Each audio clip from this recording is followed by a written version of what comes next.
Selamat pagi, siang, sore, atau malam teman-teman. Balik lagi dengan saya, Alfonsus Ganendra, dan pada kali ini kita akan lanjut belajar IELTS Reading dengan topik sinonim. Nah, kan sebelumnya kita sudah belajar tuh vocabulary, jenis-jenis kelas katanya ada verb, noun, adjective, dan adverb. Yang utama sekarang kita akan belajar tentang sinonim atau kesamaan kata. What is synonym? It's a words of the same language that have or the same or nearly the same meaning. Jadi sinonim itu adalah kata yang punya kemiripan arti atau bahkan artinya sama.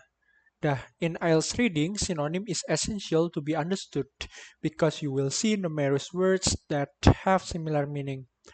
Di IELTS reading itu sinonim penting banget untuk kalian pahami. Kenapa? Karena kalian akan menemukan kata-kata yang mungkin asing kalian dengar, namun setelah kalian tahu maknanya, ternyata itu punya kemiripan dengan kata-kata yang lainnya. Nah, untuk contohnya saya akan kasih tahu di slide selanjutnya. Moreover, this ability will help you do the skimming and scanning, two of the ways to understand the passage. Jadi, kemampuan memahami sinonim ini akan membantu kalian dalam melakukan skimming dan scanning. Nah, apa itu skimming dan scanning? Itu adalah dua metode yang bisa kalian gunakan untuk memahami passage atau bacaan. Nah, ini saya nggak akan terlalu banyak bahas. Saya akan fokus ke materi sinonim saja dulu. Skimming dan scanning itu ya kurang lebih membaca cepat dan membaca sesuai konteks lah. Ini adalah contohnya untuk sinonim. Pertama dari adjective, easy. Kalian pasti tahu kan, easy itu apa? Ya, mudah, gampang. Ternyata ada sinonimnya, yaitu simple, effortless, straightforward. Nah, kan kalian simple oke lah, kalian pasti pernah mendengar simple. Tapi kalau effortless, straightforward, pasti kalian cukup asing dengan kedua kata ini. Namun setelah kalian tahu maknanya, ternyata maknanya itu sama-sama easy, yaitu mudah. Sehingga kalau kalian ketemu dengan kata-kata effortless, straightforward, itu kalian udah harus tahu bahwa arti dari kata-kata itu adalah easy atau mudah. Kemudian ada juga noun. Contohnya adalah job. Job itu kan pekerjaan. Sinonimnya itu position, occupation, role, profession. Jadi kalau kalian melihat ada lowongan pekerjaan content writer profession, content writer position, nah itu bisa juga di arti position atau profession itu adalah job atau pekerjaan. Kemudian ada juga untuk verb yaitu start. Sinonimnya ada begin atau commence. Itu sama artinya mulai. Begin itu mulai, commence yang mulai. Itu sinonimnya start. Adverb, untuk adverb itu ada expertly, dengan mahir, dengan terampil, sinonimnya adalah skillfully yang artinya juga sama.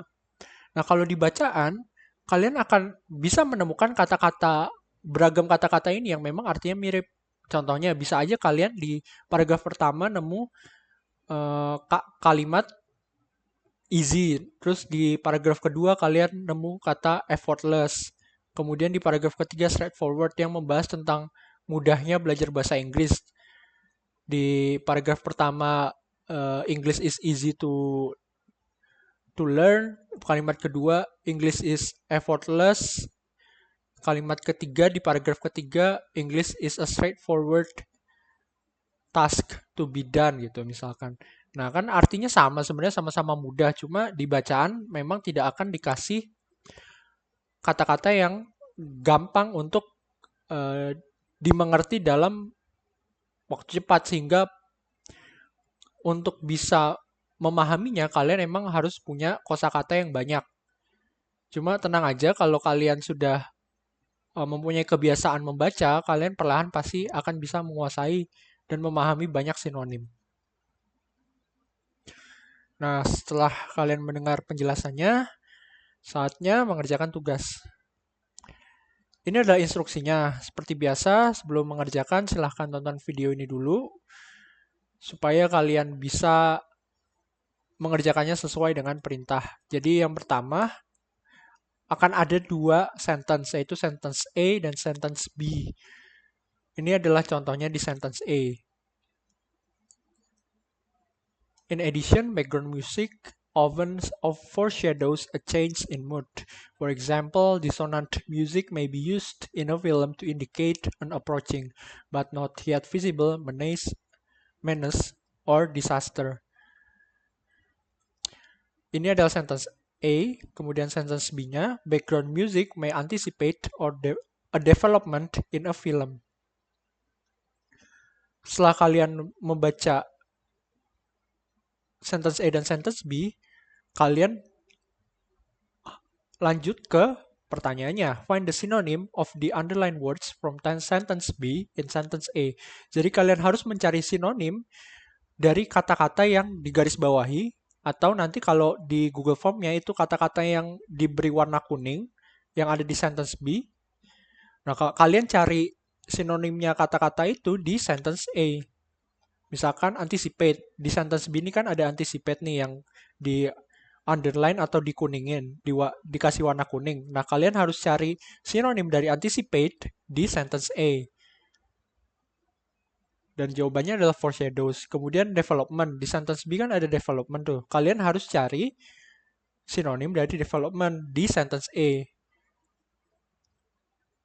Dan ditemukan sinonimnya adalah change.